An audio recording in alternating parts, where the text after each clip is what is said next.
Tom Tucker here with North Dakota State Representative Desiree Morton, talking about some of the things she's focused on right now and some of the things she's looking forward to as we get closer to the next legislative session in Bismarck. Desiree, thanks so much for joining me for the conversation. Absolutely. I appreciate it. Thanks for having me. Yeah, it's nice to see you. So, first off, just how you doing, and how's life now that you're not currently embroiled in a legislative session at Bismarck? Well, I tell you, life is still pretty busy, even though I'm not, in session. But there's a lot of things that we need to do.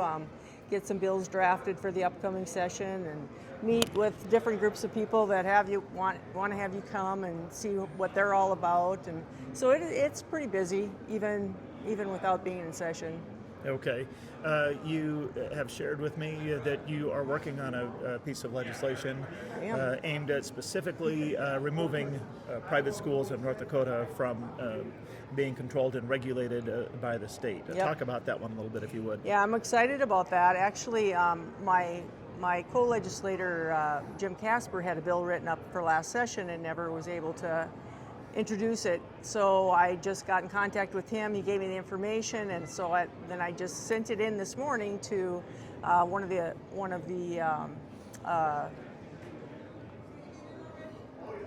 attorneys, I guess, that work with Legislative Council. And so they're writing that up for me, and I'm looking forward to presenting that next session. It will definitely, and it's going to be for all non-public schools. So not just private, not just parochial, it'll be all non-public schools.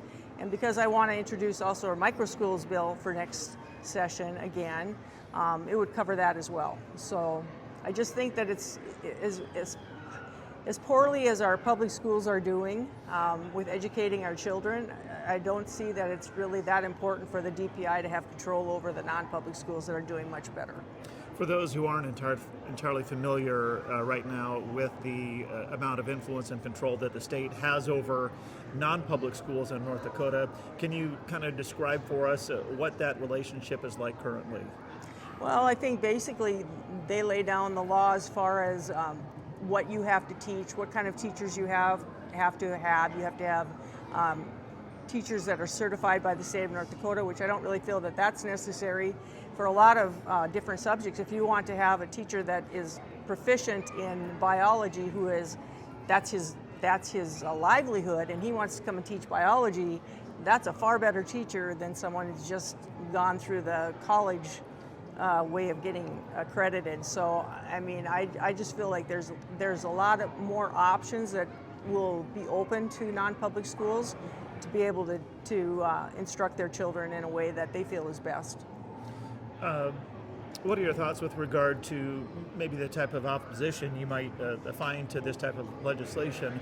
It seems to me that perhaps those involved with the public school system, perhaps the teachers union in North Dakota, might have some opposition to what you're proposing here. Absolutely. I expect them to come out in great force, but I'm hoping that I can get the message out that a lot of non-public school principals would be willing to come out and testify.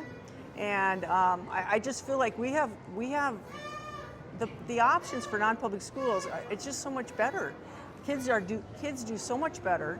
The teachers unions in North Dakota, especially, I mean, they are wasting their money not helping their teachers, but actually spending money promoting liberal agendas all across the nation.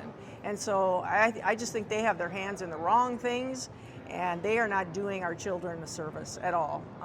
We really need to win this. We need to get this passed. In addition to that piece of legislation, is there anything else that you're focused on right now, or any other specific important goals that you have in mind for the next legislative session?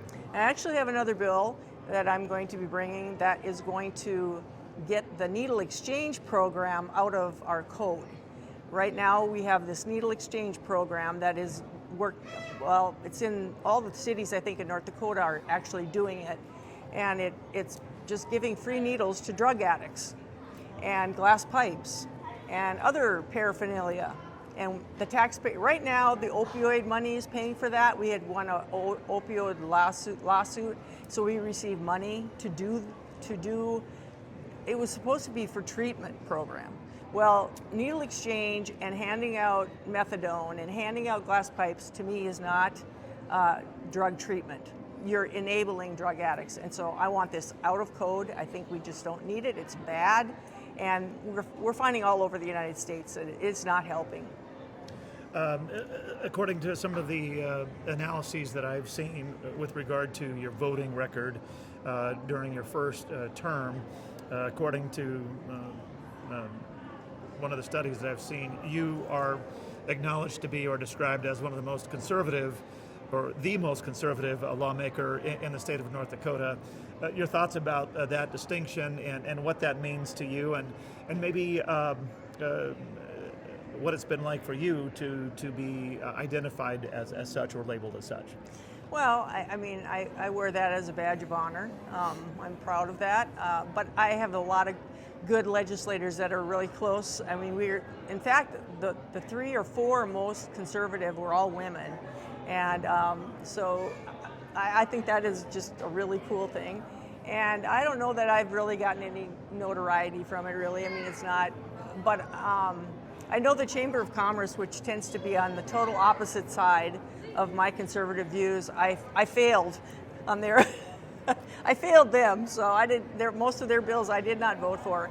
And I'm just not for handing out free money. I just think we need to be better stewards of the money that the taxpayers are, they're footing the bill for all this stuff, and I think we need to be better stewards of that money.